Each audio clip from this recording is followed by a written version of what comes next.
Well, tell us a little bit about your background, what you studied, and the kind of work that you did, and then how you arrived at wanting to do the Wising Up Press. Oh, you mean a whole life history? No, not that.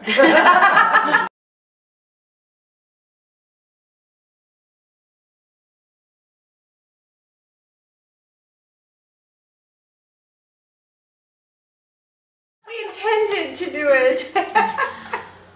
Got an MFA in creative writing. I always wanted to be a writer, and a doctorate with a creative dissertation. But I also spent much of my life working in the sciences. I did a lot of work in public health, and a lot of that work was around social trust. So I think over time what you hear are a lot of those themes are coming back in. I think I was always interested in writing and creative writing because for me it was directly related to life. I didn't necessarily want to teach writing. I didn't want to be a literary scholar, but I loved making sense of my life and of the lives of people around me. It was fascinating to me, and it still is. Writing was really important, publishing wasn't so important.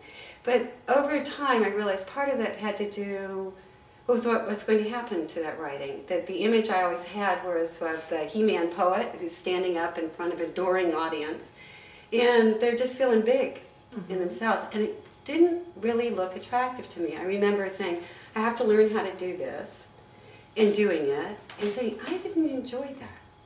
But I did enjoy, for example, being in a small town in Costa Rica and sitting with people and sharing a story and hearing all of their stories back, knowing that that story had been written out of a shared experience with one of the people there. So again, you're taking life, you're moving it into a story, and that story is coming back to other people.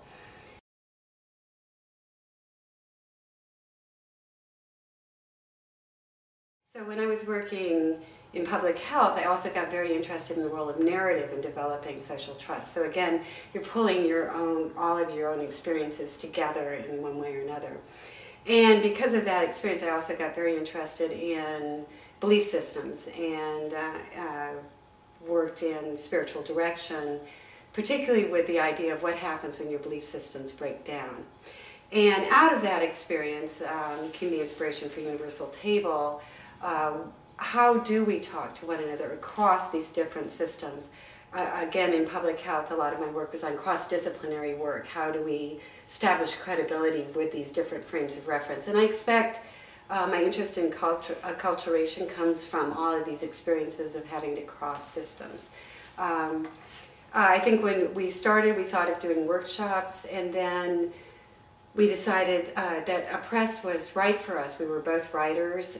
So when we came up with the idea of the press, part of it was, I think, anthologies bring together the stories of a lot of people, and they begin to have a conversation with one another. And I think for writers, I wanted them to have that experience of feeling that their stories put with other people's stories could make a larger, coherent whole.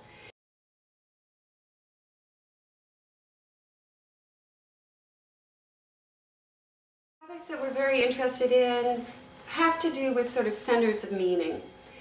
So illness is one of those. I think acculturation, because that can bring so many things into question for us. We're also very interested in creative aging. I think they're those pivotal points. Psychological resilience in one way or another, families and the complexity of families. So we're very interested in difference and the appreciation of difference in those places where we're forced to bring that together out of necessity, that we have these different experiences, but there are experiences that none of us can avoid having different roles and different places in that, and we have to understand all of them in order to address the essential humane call of that experience, I think is part of it. We did View from the Bedside, which is when we did illness and meaning, you had the experience of people who were ill, but that's not the whole experience. The experience also includes the people who are taking care of them and their experiences of it. And I was interested in what would happen when people were writing intentionally, knowing that those stories would come to the other audience. because that is one of the things we're very interested in. How do we get these stories from these very different points of view, these very different experiences, under one roof or between two covers? And the latest book has been Shifting Balance Sheets, Women's Stories of Naturalized Citizenship and Cultural Attachment. And that's also been very, very satisfying to bring in those experiences and also the experiences of the native-born, because we need both to have a strong we in this country, and you need to everybody needs to take responsibility for both sides of that experience. And I think that to find a very strong, comfortable, centrist voice there that says, how do we stay united as a community and keep open to difference? And that, I think, is our major theme.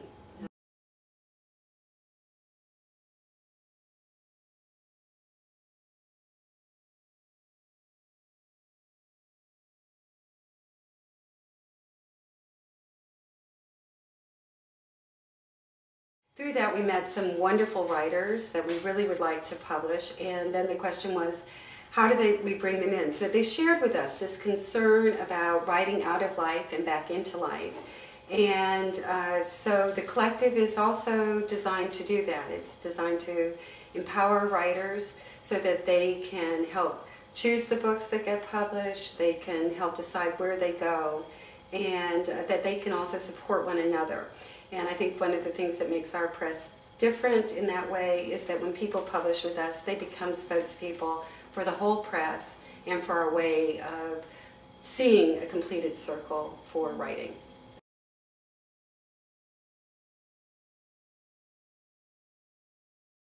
It came out of direct experience here in the Southeast after 9/11. And the various responses people had, and an interest in how can we listen better to people across faith traditions, and to really look at the stories people tell about their own lives, their own spiritual journeys, and what is it like if we really try and stand in somebody else's shoes and follow their journey. And I think I like that book because of all the listening that was required of it. I interviewed over 100 people for that, and it was such a privilege to do it, but I also got very interested in the importance of listening. And when I think about reading, the experience of reading, and the experience of writing, they're all about listening. When we read something, we hear a voice inside us that enters us, that's somebody else's. And when we're writing, we're hearing our own voice in that way. And I think that there's something about taking that listening all the way through our process, the reflection that's involved in it, that I think is so important if we're ever going to feel it's safe to be with other people in a profound way.